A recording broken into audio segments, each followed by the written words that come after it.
Hey everyone, and welcome to That's a Mouthful. I'm Cody, and this is Matt. And Matt, you know what? Me and Matt have been talking about this for a while, and we've been talking about books in general for a while because Matt had his book that he wrote. I read it, and then Red, White, and Royal Blue came out, and I read it. And those are some of the first books that I've read, and I don't know what, 20 years, Matt. But I think what's exciting, Matt, is we're starting a book club, which means that y'all get to join us in the conversation. We are pleased to announce, guys, that our very first That's a Mouthful book club pick is going to be Your Lonely Nights Are Over by Adam Sass. Now, think Scream meets like Heathers or something like that, or Clueless. With a queer twist, though. It's going to be dark, it's campy, it's totally irresistible. Now, Oh yeah. we're going to tell you at the first of every month what our book pick is. So you have all month to read it. And then at the end of the month, we're going to be diving into that book and we're going to be spilling all the tea of what me and Matt thought about that book. And we may even be chatting with the authors of the book. So Yeah, that's always kids going to are be willing to join exciting. We us. hope they will, guys. We hope. But again, so at the beginning of the month, we'll announce the book. At the end of the month, we'll be able to chat about it. So be sure, grab your copy, start reading it, and stay tuned because we're really excited about this. Because we've really been talking a lot about books Right. recently, and since Well, I started reading again, our Matt. podcast has evolved over the years of what we like. I struggle following podcasts and TV shows and things like that because a lot of times they try to essentially rehash the same storyline over and over and over. I think in the current state of things, reading is it's a great way to push back in your own way by staying educated. And today we're going to talk more about books we've already read or want to read. But going forward, when we actually record that episode, we're going to talk more specifically about Your Lonely Nights Are Over and how fun it was. And I'm it is excited. campy. It's fun because have you finished it? I haven't finished it. Oh, No, yeah. It's guys, so fun. I actually messaged him about the twist and I told him I loved it so much. And we'll talk more about that later. We read a little bit of everything from kind of young adult to high fantasy to a little when I read, I don't always go towards realism because there's enough of that. And some of it's my job. With nursing, I get a lot of real every day. So I like to escape into something that's, going to ruin my life. And Matt, when you were talking about high fantasy, because Matt knows that I read a lot of just like YA romance, gay love books. But this one is a gay book too. All of ours are going to be mostly queer books. But yeah. Prince and the Assassin is a high fantasy book, and it's like 6 books, but the first 3 are like connected, and then the latter 3 are more connected. And oh my god, they're so good. They're written by Tavia Lark, and they're a little smutty, a little spicy. I love them. They were so good. I wasn't sure at first because again, I'm not the biggest high fantasy person. It takes me a little bit to get into it, and then I like it, like Wheel of Time or those kinds of things. I get into it once I start reading. It's just not my default. But yeah, Prince and Assassin is the first one. Prince in Disguise is the second one, and the third one is Prince in the Pond. They're part of like what she's calling the Perilous Court series. Yeah. Gosh, I feel a friend of mine was just talking to me about these, and they sounded really interesting. It's always good to find a local bookstore that carries a lot of queer books because that's always just like a nice. First of all, you're supporting a small business, but then two, you can build that relationship with the people that are there. I actually, I don't want to get too into the world of the world happening, but there was an ICE raid in San Diego recently, and a lot of the neighborhoods are coming out in support of the restaurant, and this book store posts all this stuff about it in support and was anti-ICE kind of situation. Never heard of them. I literally have been into this parking lot, Matt, with this bookstore numerous times because it's a parking lot with crumble cookies, and I was obsessed with crumble cookies for a bit. I did not know this bookstore was here, so I began looking up this bookstore. I was like, what is this bookstore? Where is this bookstore? They have so many queer writers and authors come and do like little chats, Q&As, and sign books. And so I was like, oh my God, I love this bookstore. Like a few weeks ago, we had in San Diego, they have each year like a book crawl for like a Friday, Saturday, Sunday. And there's like, I don't know, like 15 bookstores that participate. So you can get like a little pamphlet kind of thing, and it has a map and it has all the locations. And you can go to all of the bookstores. And if you go to like 5 of the bookstores, you get like some kind of like swag stuff Fun. from all of the bookstores that participated. Um, but there's so many good bookstores, I know in San Diego at least, that are like really just like small businesses. But they're like every time I've been in there, all of them are so packed. They're so busy, which is so great to see. Bookstore. Well, it's actually more like a book mall called Powell's here, Hmm. Powell's Bookstore, and it's an experience. It looks like a very nondescript corner store. It is massive. It just goes on forever, and it's like my dream. I think I could get lost there. There's everything. It was just crazy, like how many books there were, and I definitely bought 5 or 6 books that day.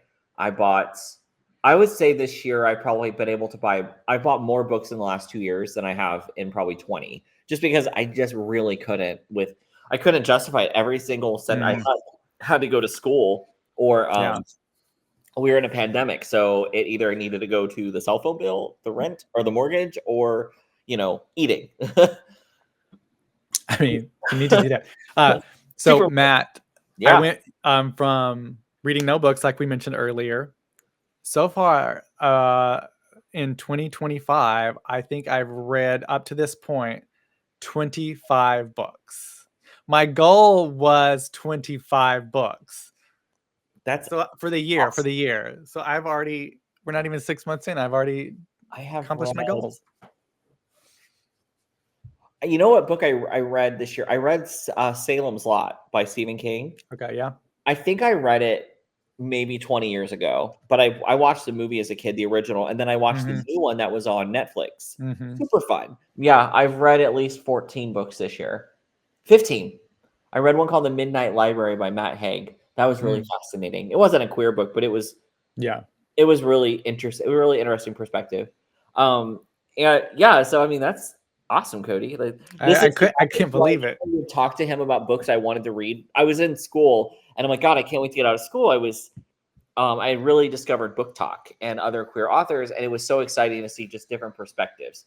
And and you You were like, know, I no thanks, not interested, no ma'am, pass. you And know, now guys, you're like, geez, Matt, do you even read, bro? I know, like, you only have 15? Um, like, guys, I swear you could probably go back and look at these videos. Also, the quality is not gonna be that great, but you can go look at the videos. I'm sure Matt has talked to about this book, and I probably, like, roll my eyes You did. because 'cause I'm like, "Books? He's like, I Gross." don't give a fuck. Literally, In that voice. yeah, yeah. You were nice about it, but you literally didn't give a fuck.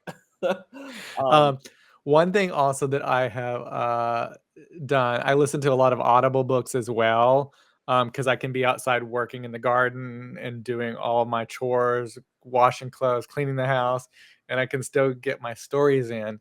And, one of them that I swear you have to listen to, you can't read it because it wouldn't be the same, okay. is All the Right Notes. And it's so good, but there's like uh, it's not like a musical book, but there are like musical scenes or like choir type scenes that end up happening within the story.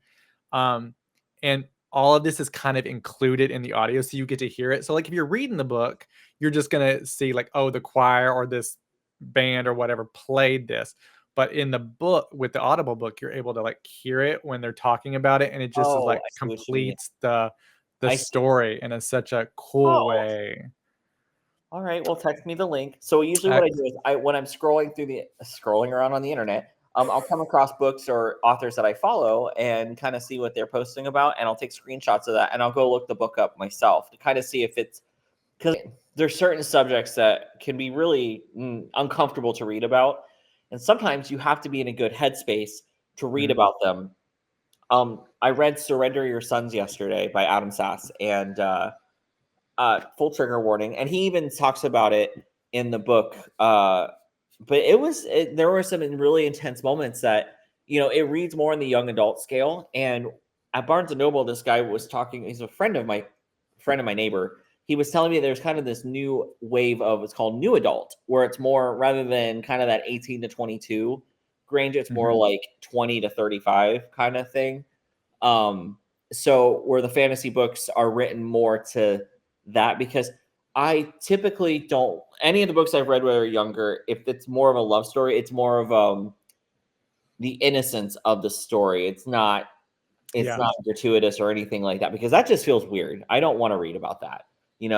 It keeps like the romance at more Heartstopper level, Yeah. Whereas the nitty gritty part is actually the internal monologue or the feelings of the characters grappling with their own feelings in the world, which highly relatable. I think all of us at some point go through that. Even when you have a supportive family, like I had a very supportive family overall. When it came to my sexuality, like we talk a lot about my family when we talk about like history and everything. Yeah. When it came to my sexuality overall, A+.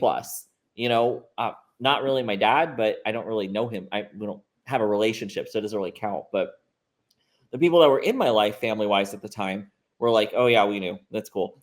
I was very lucky in that. But before, I had no idea how they were going to react. And I remember having that wrestling, that fighting, and then sometimes reading it in these characters.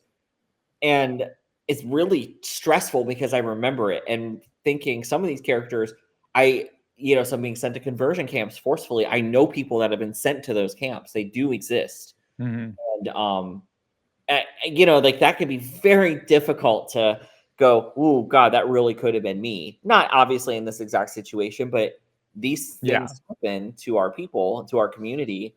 And then other books reading, they read more like, yeah, sure, they struggle with it, but really they're out and about in their families. They might still be adjusting to what it means to them, because that changes through your teens, 20s, 30s, 40s, whatever. But the focus isn't on their coming out. The focus is on this thing that's happening in their life, town, whatever's making the story. They just happen to be gay, straight, non-binary, wherever they are on the spectrum. And how they identify is actually not central to the story. They're just whoever they are experiencing something. And that's exactly, it's funny. It's like how I think about the whole thing with trans people in the bathroom. Seriously, everybody has to pee one way or the other. It's not about how you identify. You just literally have to pee. And like when you have to pee that bad, you do not care what that little sign on the door is. If it's a toilet, you're like, all right, I got you. I know. I mean, most of the time I'm like, oh my God, did I go in the right one? I just gotta go. Right. I'm like, I just have to pee. Damn. But that's what I like so much about a lot of the books. Yeah. Reading all these different types of books, it's like reading a bunch of different perspectives. And yes, they're fictional, but I mean, with very little critical thinking, you can see past the situation to see like what the author is trying to say or what the character is trying to say. That I'm like, so, oh, okay, I get this. Some struggle with it, some really don't. The struggle isn't the person. The struggle is a lot of times the people around them trying to reconcile what they wanted for that person, rather than just accepting for who they are and trust that they're going to live their life. Yeah. And that's so fascinating, because when we started this podcast, we talked a lot about kind of the unsung heroes in the world of our community that kind of got us to where we are now. And also people who had crimes committed against them that once it was disclosed that they were from the LGBT plus community, then it was pretty much just ignored, or that aspect of them was entirely just deleted. And now in book form, it seems that we've kind of made like a circle back, where you have this generation writing characters that they needed to see when they were kids. And a lot of these were definitely characters I needed to see when I was 12, 14, and 15. Yes. I mean, even if I'd known I was gay, I probably wouldn't have willingly come out. I would have just sucked it up and lived with it until I felt free, safe. Even though my personal family was probably would have been totally fine, I would not have felt safe at school, and I would not have felt safe in my neighborhood. Yeah, that's what I love about books, is these stories can be told, but that could relate to real life and how people have felt growing up, or Right. It can make somebody what feel so children can relate to in growing up as well, or seeing their future. And I think it's important, like, with this, we talk about all these books. If y'all have any books that you would like us to check out and be part of our book club, send them to us. You can message them to Matt. You can message them to me.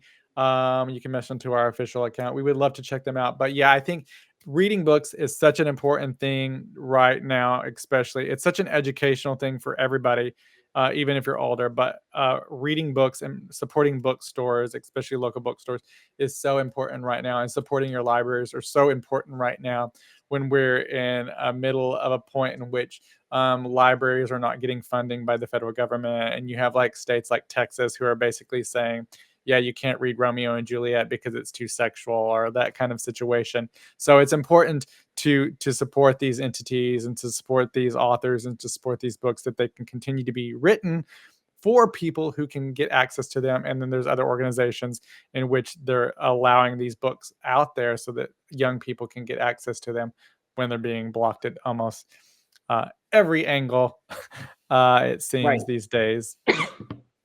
It's So challenging. I mean, growing up, I don't think I was allowed to read pretty much what I wanted. I don't know. My mom wouldn't have cared what I read. I don't know if my dad or stepdad or whatever he is would have cared. My grandparents would did they believed in censorship only to the most minimalist of you know, like once I was like 14, 13 to 14, yeah, I could pretty much read whatever. Below that, they were a little more like, hey, what are you reading? They never ever took a my grandfather is an avid reader, and they believed reading all kinds of books could teach you so many things. And it's a great way to learn. And I had a Nintendo, I had a PlayStation, I had those things growing up, and I didn't really have limits on screen time because I did like to read as well. And eventually you get tired holding a controller, or I did. But yeah. and so I would go read and just disappear. And in fact, a lot of times my reading pissed off my family because because do you do that when I read, I am gone. I am not present. I am not there. I have a heartbeat and I'm present, but I could die and fall into this book and I wouldn't give a shit. You know? Well, even if not that, you're just so involved in that story that you wanna know what happens next, so please Yeah. don't bother me, like If I'm reading like a fantasy book or a book that is kind of what I dream of, um, in my head, if I'm left alone enough, it's like the world around me becomes that book. And I can just, if the right author, like depending on the descriptions, it's not as much in young adult, new adult realms, but in like more fantasy books, Mhm. more mature level books, I can just disappear into it. It might take me a long time to read it because it's so dense, but I can hear and smell, and you know what I mean? Like the right Yeah. words can just trigger such a great experience in reading a book. And um I I don't know, it's just I do love to read. I'm a huge nerd and I'm okay with it. And I like video games and going to the gym and cars. So, Um, be diverse, y'all. yeah. So, guys, again, we are starting our book club. Our first book, I said, is Your Lonely Nights Are Over by Adam Sass. So you have all month to check it out and read it and go grab you a copy. And then at the end of June here, we'll be talking about that book and what we thought about that book and all the fun involved in that. Also, guys, be sure and follow us on TikTok at That's a Mouthful Pod and on Instagram. Um, because on there we'll be posting maybe like some book hauls or some of our top favorite books from the month, or recent books that we've read that we think you should check out. And so you'll be able to see those on those accounts, because those will be quick videos. We don't need to go in depth on that. But so check those out. And again, guys, we're glad you joined us for this episode here, and we're so excited about this book thing. I'm so excited, Matt. Me too. Me too. Okay, guys, we will see you all next time. Bye, everybody. Thank you for tuning in to That's a Mouthful. If you loved what you heard today, don't forget to like, share, and subscribe to keep up with all our latest episodes. And we've got more than just episodes. Join us on social media to be part of our vibrant community and keep the conversation going. Follow us, dive into discussions, and share your thoughts. Want to support the show and get some fabulous perks? Check out our Patreon page. Your support helps us bring even more great content and keeps the party going. Every bit helps, and we truly appreciate it. So, until next time, keep that mouthful.